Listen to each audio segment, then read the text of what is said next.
Daniels, he's going to keep. He's going to walk into the end zone. Here comes one to the cup. Left-hand layup, good. Kansas is the 2023 WNIT champions. This is the Jayhawker Podcast, presented by the University of Kansas Health System. Well, here we are again for another edition of the Jayhawker Podcast. I am Greg Gurley along with Wayne Simien. The University of Kansas Health System is our big sponsor of the Jayhawker Podcast, along with the President Hotel, downtown Hilton.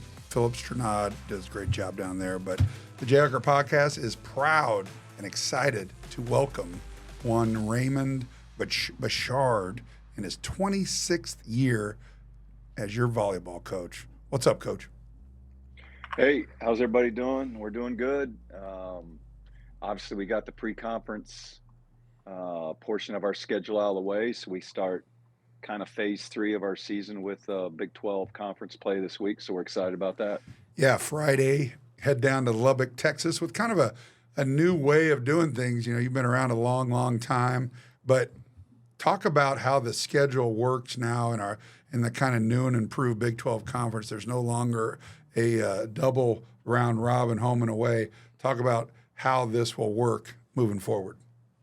Yeah, typically over the years we had a Wednesday-Saturday format, which we really liked, and we would play each of our opponents once at home and once on the road. So, you know, the whole motto of true champion was really, really accurate in that you got everybody's best shot at their place and your place. So, you know, with expansion comes some quirks in the schedule. So this year we're gonna play 6 of our Big 12 opponents twice and 6 of them once. So if you play somebody like Texas Tech is one of the teams that will play twice down at their place, we'll go back-to-back nights, which presents some unique challenges in that. But so it is what it is. It's not and it's not going to be an exact and pure science with that number of teams. And moving forward, I'm sure we'll see different with another batch of teams joining us next year.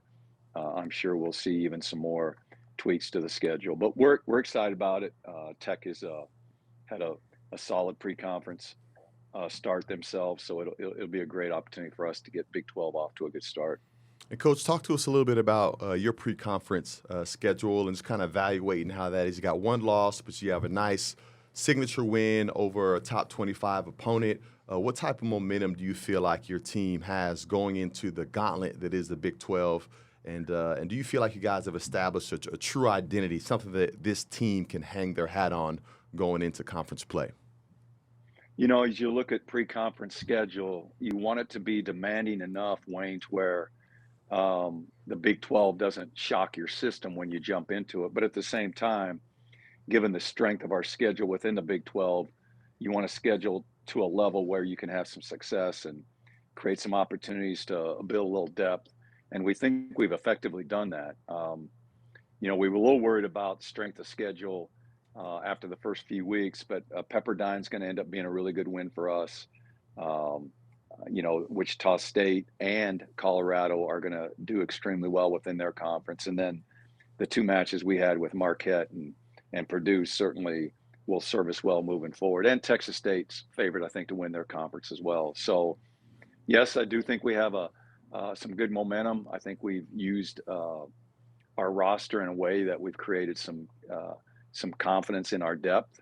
And I do think we've seen a lot of different systems and teams play us different ways that will help us moving forward. But we're about to enter into a different level of physicality and a different level of athleticism in the Big 12 on a consistent basis. And I think we're prepared to do that.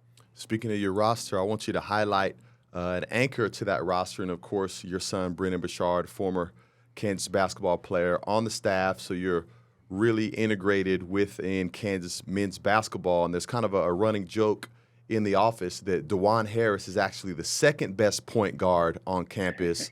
The first and top point guard on campus is your setter, Cameron Turner. Tell us a little bit about her ability to just lead and run your team.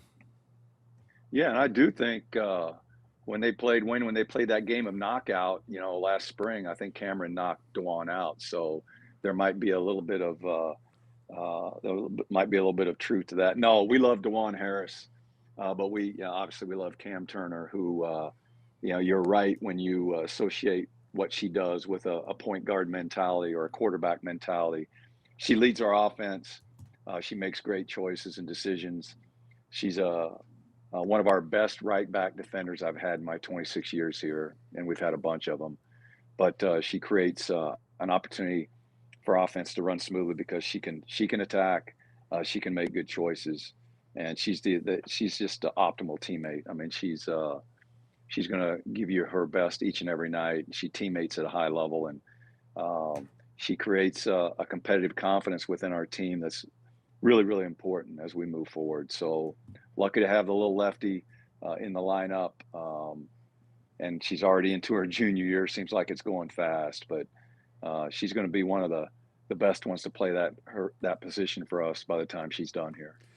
Well, last couple of weeks we've had Mark Francis and Jamie Bermel, and you've been around a long time, just like those guys have. And we talked about facilities and how much Rock Chalk Park has meant to Mark, how much the golf facilities meant to Jamie, and you've been through 2 volleyball centers, both by the Horsch family. And talk about your facility, the atmosphere there. And I kind of thought about it because of what happened in Nebraska a few weeks ago with 90,000 plus people being at their volleyball match, and really brought a kind of an interest level that we've never seen. But 90,000 people. Have we talked about doing something like that in Lawrence? And as a veteran of volleyball, how happy were you to see that kind of take on the forefront of Sports Center? Everywhere you talk about it, that's all people were talking about. It brought a ton of attention to your sport. Yeah, I think it was a really cool opportunity for people to kind of create some conversations around our sport. And the participation levels at the high school level are higher than any other female sport. So I think the word's getting out. We've lagged behind a little bit sometimes in some media exposure or television coverage, but yesterday on TV, we had on ESPN, ESPN2, we're on Fox Sports, and there were some great matches. And I think that momentum's that from the volleyball day in Lincoln certainly is going to carry through, not only in the short term, but in the long term. And, just in regard to our facility, we had a couple recruits in this weekend, and sometimes we don't ever take for granted how we're supported or the facilities we have. I think we're always grateful for that. But when people from the outside come in and they see the level of support and they see the energy and enthusiasm and the fan base and the sheer excitement in the Horsch family volleyball arena, it really hits them in a big time way. So we've got a lot to offer there. And, I know, my buddy from Texas always said, hey, why don't we play in Allen Fieldhouse? And I said, because we got a better chance of beating you in Horsch. That's why we play in Horsch. But just from a bigger perspective, a fan perspective, maybe there's a time and a place where, that could happen, something like that, just to create more opportunity for fans to see our sport, which we think is growing rapidly and it's gaining tons of fans by the minute. And speaking of that incredible environment at Horsch Arena, I can't help but think about the banners that you've helped hang up in that arena, whether it's a Big 12 championship in 2016 and, of course, the Final Four in 2015, and the retired jerseys, 2 of your former players, Kelsey Payne and Nisei Havila, who just went into the Kansas Athletics Hall of Fame here recently. And then, of course, we know about the 26 years that you've been here, but, man, 4-time Big 12 Coach of the Year. And so there have been some key ingredients that have gone to help just an incredible amount of success that you've had as a coach and then helping individuals. Tell us what have been some of those key kind of non-negotiables that you want to see ingrained in your team season in and season out. Yeah, we always talk about, hey, are you contributing more than you're going to consume? And I know maybe that sounds pretty simplistic, but for a program or any organization to be successful, man, you got to have a ton of people who are willing to give a little bit more than they take. So we talk about that on a consistent basis, and I've been through a lot, obviously, in 26 years with a lot of different administrations, a lot of different coaches and coaching staffs and players. But my love for this place has always been uh, obviously pretty consistent, and the willingness to put a product out there that all the Jayhawk fans can be proud of is something I come to work with each and every day. But we're we're so well supported right now from an administration standpoint. Um, our fan base is well established, and now we're playing a great league, and we're in a good region for volleyball. And I'm just really blessed to have our staff's been together now 5 or 6 years, and we're all on the same page and really all wanting to do the same things. And we got to add a third assistant, and we got a full-time director of ops and tech coordinator, and all those things go together with and create a synergy for maintaining excellence. And that's what we want to do. We've had some ebb and flow to um, our success during my time here, and we want to consistently be one of the teams that people look at um, and say, hey, that's a bona fide top 20 team every year. And we're given the support to do that. And we've got the student athletes who have bought into that. And I think, Wayne, if I come to work every day with the idea that this place could be something special and we've got the people in place to do that, I think we give ourselves a chance. Well, we've talked to other coaches about the atmosphere around Kansas athletics. And again, you've been there for 26 years. You've had a lot of different bosses, a lot of different administrators. But have you been a part of more momentum and enthusiasm about Kansas athletics as a whole? No. We've never had the two key pieces, well, three key pieces, but we've never had Lance and Coach Leipold and Coach Self here at the same time. And women's basketball is in a great place. And then I walk up and down my hallway. You mentioned Mark and Jamie and then Todd Chapman and Lindsay, and it goes on with Clark and women's softball and Stanley. So there is a camaraderie now amongst that group, and we've got great leadership in Travis and his group. And then, let's be real about it. Coach Self kept us afloat for year after year after year, and we managed simply because men's basketball was a driving factor and all that. Now we've got a ton of help with a guy who's going to obviously building it the right way and building it a sustainable way. So I would say that this is as good as it's ever been, and I can say that based on just the information we talked about. Coach, a little bit earlier you mentioned how good regional high school volleyball is here in the Kansas City area, and of course all three of us are native Kansans, so we not only take an immense amount of pride in representing the University of Kansas, but also take pride when there's good talent that's generated all around the state. And even looking at your roster, you have 8 players who are from the area, whether it's the Kansas City area or maybe even expanding out west. How important is it for you and your staff to focus, to identify top local talent and to make sure that they stay here and play well and represent well? Yeah, it's critical. And for us, it's critical to be I think the central figure in that development. So whether it's through camps or clinics or whatever, and our staff, we were having that conversation the other day. We hope that indirectly or directly, our involvement in this region through camps, clinics, and everything else has created, over the last 10, 15 years, has created what might be one of the more fertile recruiting areas in the country right now. And the club situations are well organized and well attended and nationally are very, very, very well respected.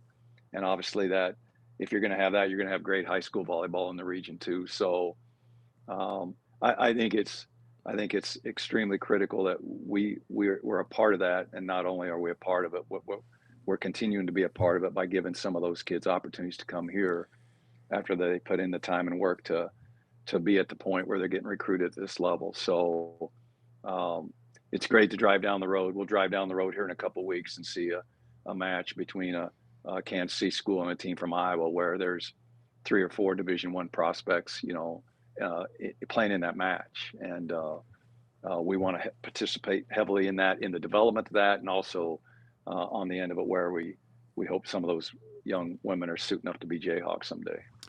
Well, Coach, we appreciate you. I've obviously known you for a long time, back in the days out in West Lawrence, living by the Pollards, and seen your kids grow up, seen your program grow up, and part of our success as an athletic department. I know, like you said, Coach Selfs has really kept everything going. But, man, for 26 years, you've done an amazing job, and I hope you got, what do you think, 10 more years? What you going to make it to 30, 35? What do we think? Or are you just concentrated on 26?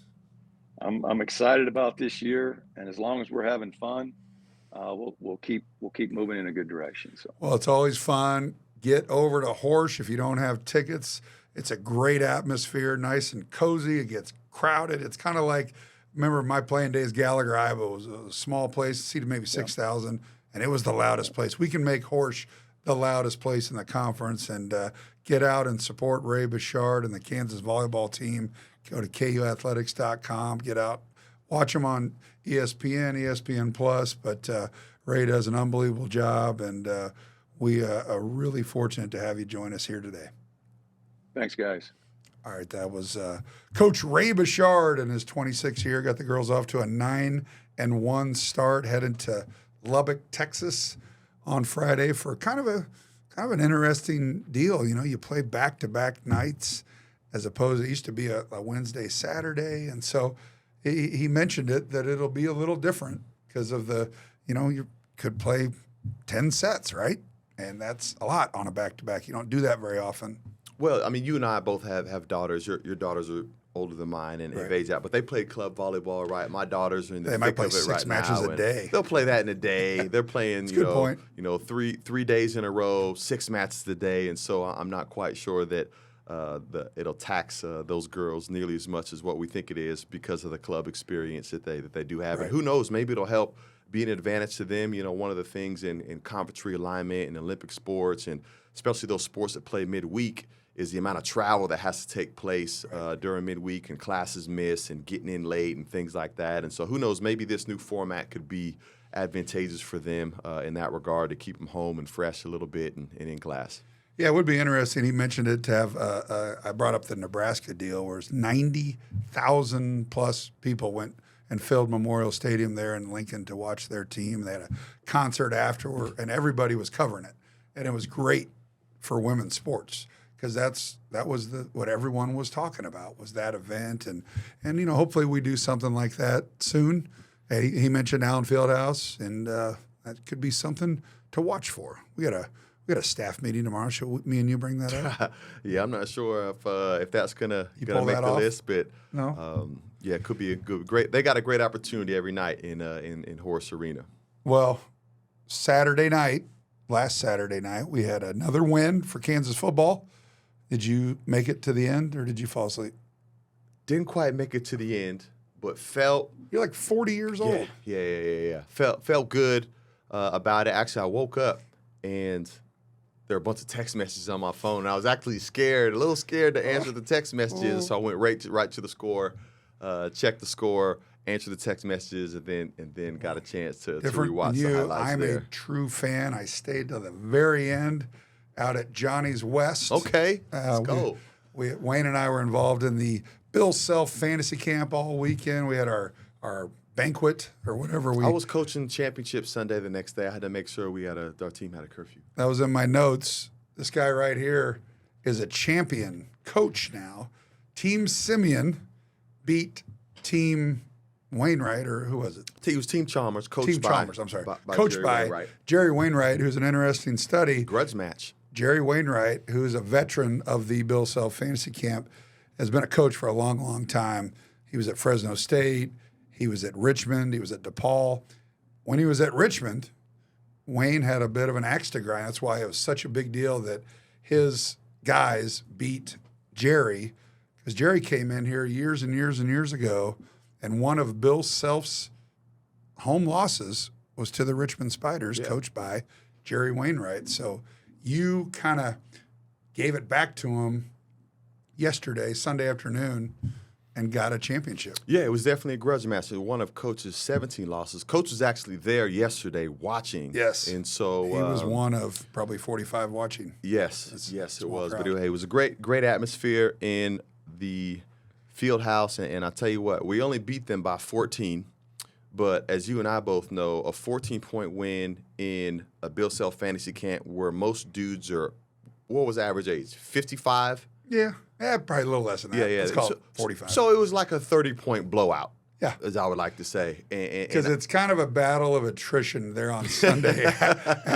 After I'm kind of the unofficial social coordinator of the camp, so we have a lot of fun on Thursday night, Friday night, Saturday night. The guys that can still run are the ones that don't hang out with me till 1 o'clock at Johnny's West.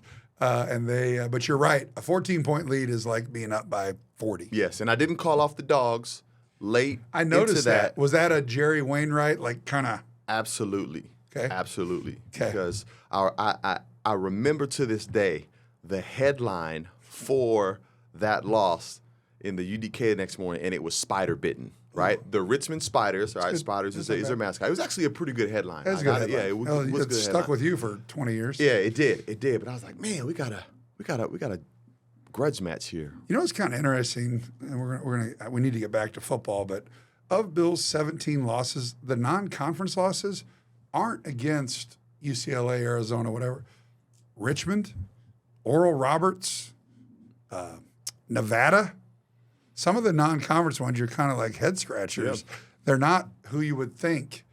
Obviously, there was a Kentucky in there. There's a few others, but Oral Roberts, Richmond, and Nevada. Well, we can actually turn that back into football because that's one of the things that you gotta be aware of, right? We just came off the huge win, beating a Power 5 team in Illinois. Maybe we were looking ahead a little bit to. We're 28-point favorite. Yeah, 28-point favorite. That's what everyone's pointing to. You only won by 7. All right, well, you won. Sure. And then maybe look ahead to BYU and the excitement of getting back to Memorial Stadium with, undefeated record and a new Big 12 opponent. You talk about some of the individuals in that game on Saturday. Jalen, just under 300 yards passing. I believe he had 298. Only 6 incompletions, 21 of 27. Devin Neal over 100 yards rushing and receiving. 3 touchdowns. Jalen did not have a touchdown, which was you watch the game twice. Our guys ended up on like the 1-inch line, and then Devin ran it in. But Jalen Daniels, it's so fun to watch him operate back there and just kind of dissect the defense and then just deliver just bullets. Right, I mean, just hits them perfect. There was a couple of catches on the sideline in that second half because the game, like you were never comfortable because we'd go up we'd have an 80-yard drive like that. And then Nevada would come back and tie it up. So I was like, can we just get up by a couple scores? So, because it was one of those games you're like, yeah, okay, let's go. And then Kenny Logan ended up with 9 tackles and the biggest tackle. Yeah, defense was great. And the biggest tackle of the night. It was 4th down. And if Nevada doesn't get it, the game's over. We run the clock out. But Kenny busted through the line on one of those little handoff as the wide receiver kind of sweep deal. And Kenny busted through there, got him. Game over, wave goodbye, 3-0, come home, parents' weekend, BYU. Everyone, we all bitched and moaned over the years about all these 11 o'clock start. We got back-to-back 2:30 ABC games. Kansas versus BYU Saturday in the booth, then the following Saturday in Austin, Texas. So that just came out, and it was announced that a 2:30 start for that one as well, which the great thing about that is it puts our program out there. You're going up against the SEC and everybody. I mean, it's a big boy game, and we're starting to play in those big boy games. Yeah. I mean, and thinking back to Saturday, it's not bad to have to win ugly early because ultimately we're probably going to have to steal one or win ugly at some point in time during conference play, and it's likely going to be on the road away from home. And so, who knows, maybe that could have been something that, that prepared us for it. And then even thinking about, as late of a start that it was, and this is something that you think about sometimes in basketball and that's bitten us at times, is one of the unique things about a late kick or a late tip is like having to wait around all day in a hotel, no fun, But one of the things that also happens is there are a ton of other games that are happening ahead of you. And usually, if there's multiple upsets, like there were last Saturday, right? Man, we had a couple other Big 12 teams go down. Miami of Ohio came up, had a big win. And how about Oklahoma State? Oh, yeah. I haven't been following, but I saw that score. South Alabama goes into Stillwater 33-7. Thumps them. So I don't know what's going on, but it bothers me as a Big 12 fan, but also we go to Stillwater here in 2 or 3 weeks, so. Yeah, but if you're an underdog and you're playing late at night and you're watching these upsets, what does that do to you, right? It builds and breeds confidence to like, hey, we got a chance to go give it a shot and to potentially have an upset. You know, we deal with that. You and I both dealt with that a lot, where we sit around all day because these big Monday games, you tip at 8 o'clock at night, and you're in Morgantown, West Virginia, just killing time. Now, on a Monday, it's a little different. There's not a lot of games before, but just sitting around is tiring. There's only so many meetings you can have. Yeah, you watched all the film. You're not robots. They want you to go be your own guy. And they'll have some meetings, let you sleep in, but it's a 9:30 kick. But, hey, they figured it out, and granted, we didn't win like all the experts thought, but how about that? Just the respect that we were picked as a 28-point favorite. Now, on to this week, where we talk about BYU. BYU goes into SEC country and beats Arkansas, who had started out 2-0, packed stadium. They go in there and win. So they're coming into Lawrence at 3-0. And word on the street is that the BYU fan base travels really well. I've heard that as well. We will find out. Now the good thing is they'll probably wear blue, so they'll kind of just kind of like. Well, hopefully the good thing is that the Jayhawk faithful shows up in as good a numbers as we've seen all season long. Still waiting to get to our first sellout, and that they kind of crowd them out, right? We're getting kind of fall weather. It's going to be still in the 80s, but it ain't going to be 100. But it feels more like football. But it feels like football weather, and so how many times have we said it on this program? We've now said it. We've had a couple home games. We haven't quite packed the booth to the levels we'd like to. And I've said no excuses already twice. I'm going to say it again. It's Parents' Weekend, so if you got your kids up there, even if you don't, if you got a friend who has kids up there, come up, hang out, make the Hill the place to be. And it's our first Saturday game. That's good. Well, at home, yeah. Yeah, Saturday, first home game on Saturday. Which there's no high school football that you have an excuse for. And I keep saying excuse like I'm mad at people, but we've got to support. We've got to get out there. I mean, what Lance and his staff have done with these kids has made Kansas football fun again. I'm getting calls just like you are, people wanting tickets. That wasn't the case. We were giving stuff away for years. People want to be there, and we need more people like that. The kids deserve it. There's guys, Jalen and Kenny and Devin, who have all had opportunities to go other places. And we've talked about transfer portal. We've talked about NIL. And we talked to Quentin Lassiter last week. He wanted to be a part of the rebuild. And that's the same with Jalen, Devin, Kenny, and go on and on and on down the line. These guys want to be a part of it. And we need them to see that support from Jayhawk Nation. Yeah, it's going to be a great opportunity, great game environment and atmosphere on Saturday. So make sure you guys get your tickets and come on out to that. Early on this week, we know that basketball has started boot camp, which we've always heard so much about. You experienced 2 of Roy Williams' boot camp. It was just called off-season conditioning, and it was awful. It was awful when I played. It was awful when you played. Boot camp's no different. And we were with all the guys all weekend. I was sitting there with Hunter yesterday. I was like, boot camp's tomorrow. What time's it start? And he's like, we got to be there at 7, all sad. And I was like, well, strap them up, bud. Have fun today. You're going to get after it. I don't feel sorry for those guys. I don't either. So what, 7 a.m.? No. What I hate being the old guy that was like, hey, I used to walk to school uphill in the snow, uphill both ways. I hate being that guy. But I'll be that on this topic right here. Why?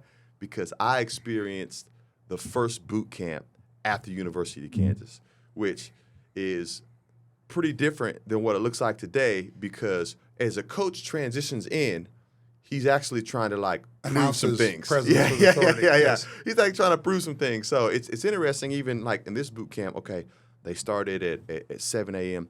Like back when it originally started, we're stretching at 5:50 a.m., which means you're up at 5 a.m. Maybe if you could even go to sleep. Sometimes the anxiety was so high that dudes couldn't even get a full night's sleep. We got guys sleeping in their practice gear. We got guys sleeping with ankle braces on. We got guys sleeping in the locker room, all right, just to make sure they don't miss that time. And, there's talks about, hey, maybe the boot camp will be condensed because they had the foreign tour. No. When I was there, we went to Canada, and we had 10 practices, played 3 games, and then we still showed up to Lawrence and had the full 2-week boot camp, the full one.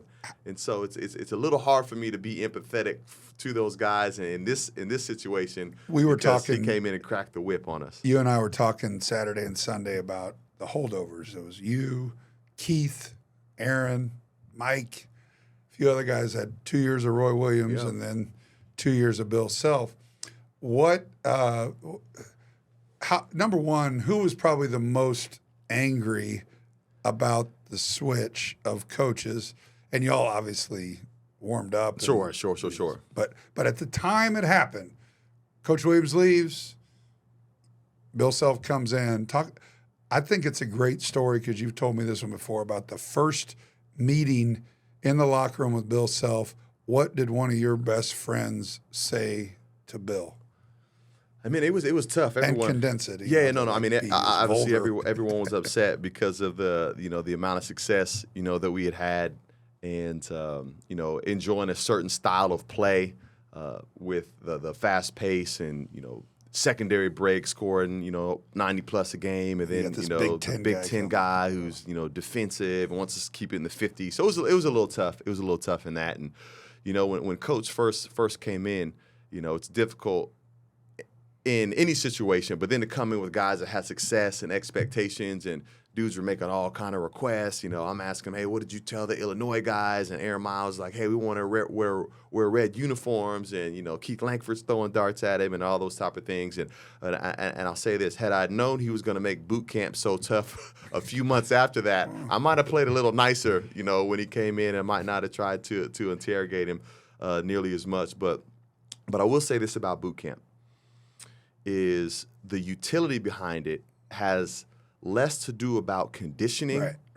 And it's all about toughness, which is, we talked to Coach Ray Bechard a little bit earlier in the pod, and we're asking him, hey, what are some non-negotiables? What are some key ingredients that you want your program to be built around? And he went into that about what he said. Well, we know about Bill Self, one of those key ingredients, one of those staples, a key pillar in that foundation is toughness. Right. And that's what it's all about. Waking up early, conditioning, no basketballs in the gym. And it's really the hardest because of the freshmen. They've never experienced anything like that. They've never been as sore. But now they're not freshmen anymore. They're transfers. Freshmen and transfers, It's we got a few freshmen, but it's the new guys. I mean, Hunt, he didn't go through this. Yeah. And it's tougher for big guys too, man. If you don't run well, if you're not an athlete, a quick twitch guy, and changing direction, it can be a lot tougher for big guys. Because boot camp and conditioning has changed. When we were doing it, you had to run a mile, or you had to run a 200 on the track, or we had these things called combinations that you'd run a 200 on the track, then run up the Campanile and back down in a certain time, and it was awful because it was hot. And you're on a track, then you're on an incline, you're on a decline, and you're like, this sucks. And if you had to do 6 of them and you missed one, you had to be there at 6 o'clock in the morning the next day with Coach Rob doing 6 more. It was awful. All the other KU grads get excited about walking down the Campanile for I hate graduation. That hill. Yeah, we hate that hill because we had to hill. run up it thousands of times. I vomited a lot on that hill. But you said it best. It's so much about being mentally prepared, because if they had it at 4 o'clock in the afternoon, like the time we practice, totally different. But like you said, you're uneasy. You're thinking about, I got to get up and they're going to run me till I puke and whatever. But how many times when we were going through conditioning, do we have a teammate, whether it was me, you, or someone else, where you had to like kind of hold them up and get them to go and fight through something they've never fought through before, and that's all it is. Yeah, that's part of it too. They're all in good shape. Mm-hmm. They all can run 50 miles in a day, but can they do the quick twitch stuff? And can they do it when they think they're beat? Like when you're down 15 in the national championship game, part of the moxie and the attitude that you're going to come back and win is built in September and October. And so it's not just Bill Self giving a speech and say, do better. It's a culmination of things throughout many, many months. It's teammates like you that grab guys and get them to realize that they can fight through it. They're not going to die. I mean, they're going to be able to fight through it. Yeah, no, and it's true. It's one of the things that is really ingrained in you during that week or that 2-week stretch is, the worst thing you can do for yourself is to turn inward and to start thinking about yourself. Right. Meaning, I got to get through this all by myself, or it's about me making my times, and if the guy to the right or the left of me doesn't make his time, it doesn't matter. I made my time. Well, that is out of the equation because if the guy to the right or to the left of you doesn't make his time, nobody makes their time. Yeah. And everybody has to reset that thing. And then, of course, you talk about peer accountability. Got to make sure that your roommate's awake and make sure that he's there on time. And don't miss class during boot camp, all right? Because that's gonna add on to it. But to your point, and I love that you brought it up, as you think about the dog days of conference play, when we get into late February, early March, and the deciding factor is between a 1 or 2 game lead on the road for a Big 12 championship or it's a first-round tournament game and it's overtime or whatever, they point back to those moments that happened in September when you're going through 2-a-days, when you're going through boot camp, when guys are throwing up, got their heads in trash cans, say, hey, no one's conditioned like we have before. No one is as mentally tough as we are. And they use that to leverage themselves all the way months later when the high stakes are on the line to really be able to push through and to come out victorious. Well, it's kind of like they've utilized the Navy SEAL training program every once in a while. They'll bring guys in and just throw everybody in a pool with like a hooded sweatshirt on and jeans and say, this guy can't swim. How are you going to figure out how to get him out? And it's problem solving. It's teamwork. It's how are we going to do something that we have absolutely no idea how to do? And you talk to some guys that went through that. They learned a lot about each other. And as a team to get, I think it was David McCormick who, Tyler and Evan or whoever did it had to get him out of the pool. And they were like, this is a 265-pound man. How am I going to? And they figure it out. And so much, and I know we're concentrating on basketball, but every single sport has the same type of deal. It's true. We sensationalize boot camp because it's Kansas basketball. Same stuff happening at football. Same stuff happening at volleyball. Everything happens like this, and they all point to certain things. And, if they don't point to it, that means that they're not having a good year and they're done with it. I mean, it's the ones that really care that look back to September or February or whatever to say, hey, we grinded through that. We can grind through this. And the ones that don't say that are the ones that probably aren't going to be very successful. Well, all the great coaches have adopted this at some capacity where you make your preparation for championship moments significantly harder than the championship moment itself so that when you find yourself in it, you're not surprised. You're not overwhelmed. Your confidence isn't shaken, but you've prepared in such a way where you're like, we're ready for this moment. And to provide a little levity to this conversation, doesn't apply in fantasy camp because you can't tell the guy who's hungover from hanging out with me at Johnny's West, like, hey, remember September when you were, no, it doesn't work. That's the only thing that fantasy camp is the only outlier that doesn't work in this discussion. But once again, champion Wayne Simien of the 11th Bill Self Fantasy Camp. So did you get on the ladder and cut a piece of the net? Yeah, I got a T-shirt that said championship on it, got up on the – matter of fact, I think that's actually the first time that I've cut down nets in Allen Fieldhouse. Yeah. Now we've seen a lot of championships won there, but in conference championship-wise, we don't really get up on ladders anymore. I don't know. I had to look back. Yeah, but tip of the hat and kudos to our women's basketball program because when they won the WNIT last season, they got a chance to get up there and do that. I was thinking, Hell wait yeah. a minute, man, like, how special is this? Not many people have been able to stand up on a ladder and cut down nets in the most historic college basketball venue. I'm going to have to look back. In my 4 years, we won 3 out of the 4. How many did you win? 3 out of 4. 3 out of 4. What year did you lose? Let's see. We lost my junior year. That was Coach Self's first year. 2003. We lost to, I want to say, Oklahoma State. But made the Elite Eight, lost to Georgia Tech in an overtime game in St. Louis. But, yeah, I remember we lost my junior year as well in Missouri. I hate saying their name. But they went 14-0 that year, and we did not win it. So that's all. It's the only time we're ever going to mention them. Okay. Well, hopefully there'll be plenty more championships won by Jayhawks in the field house and plenty more to be claimed. A lot going on. Volleyball in Texas Friday and Saturday night. Thanks to Ray Bechard for joining us today on the Jayhawker Podcast. Football Saturday afternoon at 2:30.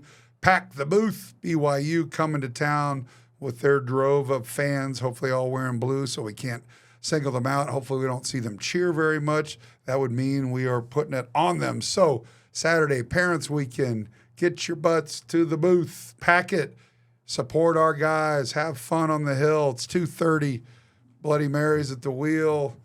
After, wherever you want to go, let's celebrate, have a good time, and move on to 4-0 with a big one the following week at Texas. And they're out there right now. Texas went to Alabama, knocked them off a couple weeks ago. They're in the top 5 right now, I believe.